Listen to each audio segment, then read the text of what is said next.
जी अस्सलाम वालेकुम रहमतुल्लाहि व बरकातुहू।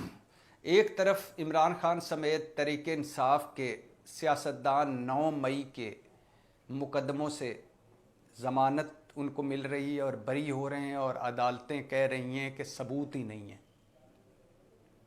यानी हमें बताया गया था कि सारों के सबूत हमारे पास मौजूद हैं, जियो फेंसिंग हो चुकी है, टेलीफोनिक रिकॉर्ड हो चुका है, टेलीफोनिक गुफ्तगू रिकॉर्ड हुई हुई है और इसके अलावा बहुत सारे सबूत हैं और कुछ प्लानर्स हैं, कुछ मंसूबा साज हैं, कुछ हैं जिन्होंने अमल किया। और जो 9 मई के एक स्याह दिन था, मैं इसको स्याह दिन मानता हूँ, जो कुछ हुआ नहीं होना चाहिए था। और जो कर रहे थे वो सारे जो हमले कर रहे थे उनके साथ ज़मान पार्क मुंसलिक था। अब एक तरफ ये था, दूसरी तरफ अब इमरान खान की थाना इस्लामाबाद के थाने के 2 मुकदमों में ज़मानत हो। वो जज साहब कह रहे हैं कहाँ है सबूत, एक वीडियो सबूत है क्या?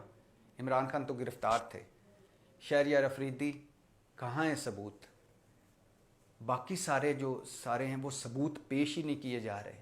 हुकूमत की, पीडीएम हुकूमत की, या प्रोसिक्यूशन इतनी कमज़ोर है या सबूत नहीं पेश किए जा रहे कि एक तरफ ये ज़मानतें मिल रही हैं और बरी हो रहे हैं लोग, दूसरी तरफ इमरान खान और तहरीक इंसाफ का जो प्लान आपको मैंने डिस्कस किया है उसका एक राय ये भी दी जा रही है या एक प्लान ये भी बन रहा है या एक इस पर भी गौर व फिक्र हो रहा है कि 14 अगस्त को मीनार पाकिस्तान पर जलसा किया जाए। इतनी मुश्किलों के बावजूद अपनी सियासी मुहिम का आगाज़ 14 अगस्त वाले दिन शुरू किया जाए, जिस दिन पाकिस्तान मार्ज़ वजूद में आया। पाकिस्तान यानी यौम आज़ादी मनाया जाए। और आपको याद होगा कि जब इलेक्शन हुए और तहरीक इंसाफ जीती 2018 में, तो पहला जलसा था इलेक्शन कमीशन के बाहर, जिसमें शहबाज शरीफ साहब भी नहीं आए कि उनकी कमर दर्द थी और कहा मुझे कमर दर्द भी और फ़्लाइट भी नहीं मिली। हालांकि उस दिन कोई दर्जन के करीब फ़्लाइटें लाहौर से इस्लामाबाद आई थी।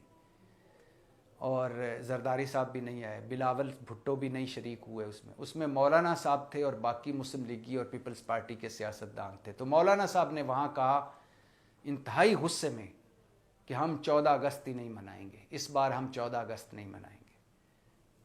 क्यों? क्योंकि हम हार गए। मौलाना साहब ने कहा कि हम 14 अगस्त ही नहीं मनाएंगे क्योंकि पहले हम पे अंग्रेज़ काबज़ थे, अब ये काबज़ हैं। जिस इलेक्शन में मौलाना साहब हार जाएं वो इलेक्शन धांधली ज़दा होता है, और जिस इलेक्शन में मौलाना साहब जीत जाएं और मौलाना साहब खुद कौमी असम्बली पहुंच जाएं, वो इलेक्शन जैसा भी हो वो असली होता है। हत्ता कि ये है कि मौलाना साहब पीडीएम के सरबराह थे, 3.5 साल पीडीएम ने तहरीक चलाई कि इलेक्शन कराए जाएँ। क्यों कराए जाएँ भाई? क्योंकि इमरान खान का मैंडेट जाली है, ये असम्बलियाँ जाली हैं। हालांकि मौलाना साहब के अपने बेटे, अपनी पार्टी उन्हीं जाली असम्बलियों में बैठी हुई थी और पूरी इंजॉयमेंट कर रही थी, प्रोटोकॉल ले रही थी। और अब भी मौलाना साहब का डिप्टी स्पीकर मौलाना साहब का है, पार्टी का है, डिप्टी चेयरमैन सेनेट मौलाना साहब का है, 3 खोए वाली मलाई वाली वजारतें मौलाना साहब की हैं, बेटा वज़ीर है, और उन्हीं जाली असम्बलियों से सारा कुछ हो रहा है जो जिनके खिलाफ 3.5 साल मौलाना साहब सड़कों पर थे। और मौलाना साहब अब वो असम्बलियाँ असली और खोए मलाई वाली हो गई हैं। तो खैर मौलाना साहब जब हारे तो उन्होंने कहा कि हम तो 14 अगस्त मनाते ही नहीं हैं, आइन 14 अगस्त नहीं मनाएंगे। लेकिन तहरीक इंसाफ कह रही है कि हम 14 अगस्त मनाएंगे और 14 अगस्त से अपनी सियासी हिकमत अमली आगे बढ़ाएंगे और 14 अगस्त से हम आगे इलेक्शन मोड में जाएंगे। और इस 14 अगस्त को जो जलसा है इसके बाद तय किया जाएगा कि अवामी रद्द अमल जानकर, अवामी राय जानकर या लोगों के आना जलसे में देखकर फिर आगे लाएअमल बनाया जाएगा। और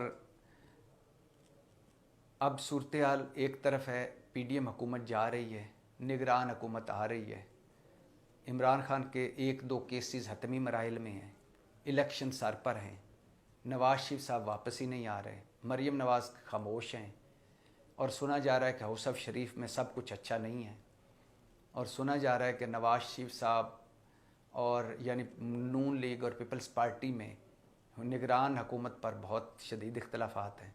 सुना जा रहा है कि सारों को ये खदशा भी है, कुछ लोग कह रहे हैं कि सारों की ख्वाहिश है कि निगरान सेटअप लंबा हो, कुछ लोग कह रहे हैं कि पीपल्स पार्टी की ख्वाहिश है निगरान सेटअप लंबा ना हो, कुछ लोग कह रहे हैं कि सारों को ये ख़तरा है कि निगरान सेटअप लंबा ना हो जाए। तो बहुत कुछ अभी सामने आना है, खुलना है। लेकिन बात यह है कि इस वक्त एक अजीब सी सिचुएशन है, इलेक्शन सर पर है, निगरान हुकूमत बनने वाली है, ये जाने वाले हैं, और शहबाज शरीफ साहब रोज़ाना के हिसाब से, थोक के हिसाब से तरक्याती मनसूबों का इफ्तिताह कर रहे हैं। सैकड़ों अरब रुपए के, यानी कोई 500 से 700 अरब रुपए के तरक्याती मनसूबों के इफ्तिताह होने हैं हुकूमत जाने तक। और ये वो हुकूमत है जिसके पास 20-22 अरब नहीं थे 2 सूबों के इलेक्शन के लिए, लेकिन वही हुकूमत सैकड़ों अरब के तरक्याती मनसूबों के इफ्तिताह कर रही है। तरक्याती मनसूबों के लिए पैसा है, मगर 2 सूबों के इलेक्शन के लिए पैसा नहीं है। वो कहते हैं ना कि नीयत साफ मंजिल आसान, नीयत बद मंजिल खोटी। पाकिस्तान जिंदाबाद।